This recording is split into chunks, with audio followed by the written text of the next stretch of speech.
Bu ko'chatlar yanvar oyini boshlarida ekilgan. Teplitsaning ichiga.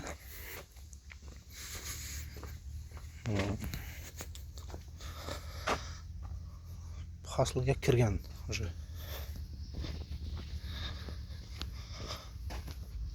Pastdan birinchi hosil olindi, уже ikkinchi etapga o'tyapti. Davom etyapti. Pomidor sorti rozvoy. Bunimiz rels yo'lakli 2 qatorli. Teplitsa 36 kirishadan iborat. Bu yerda bitta teplitsa, kichik teplitsa 12 kirishalik. Eniga 10 metr, har bitta kirishi bo'yiga 50 metrdan o'rtacha hisobda.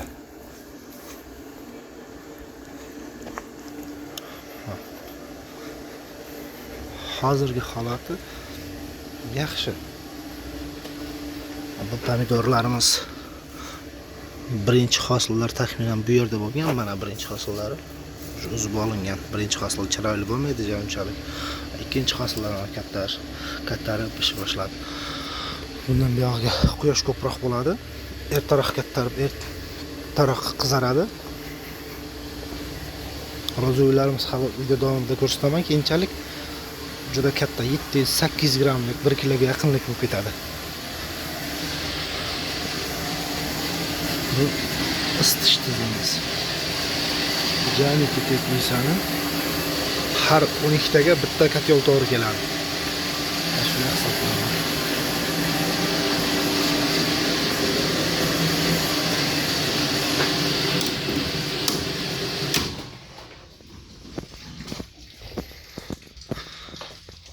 Suv haydab beradi, sug'orish tizimiga nasoslarimiz.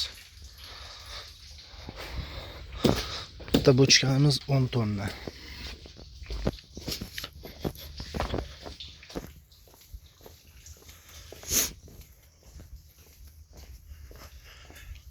Isitish tizimi to'liq turba orqali. Mana bundan tortib, mana bu turbadan tortib, bunaqasiga o'tib, bu orqali ham tushib ketadi.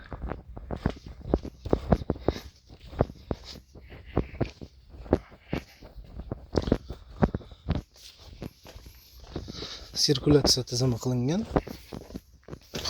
Yon oynalar yozga moslashgan, kun isib ketgan holatda to'g'ri ochiq turadi. Asosiy kirisha qismi tomda ochiladigan oynalar bor.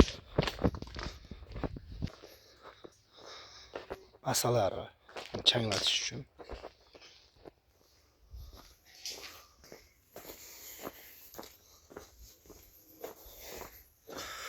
Bu rels yo'lak katta teplitsada qilingan. Pomidorlarni bu yerda yashikka emas, paqirga teriladi. Mana shunday paqirlarga terilib, kachkaga solib, sexga olib boradi. Aynan mana shu teplitsadan chiqqan joyda ikkita katta teplitsaning o'rtasida sex joylashgan. Yig'ilgan pomidorlarni bitta joyga olib kelib, ukladka qilib, korobkalarga yig'ib seximizga.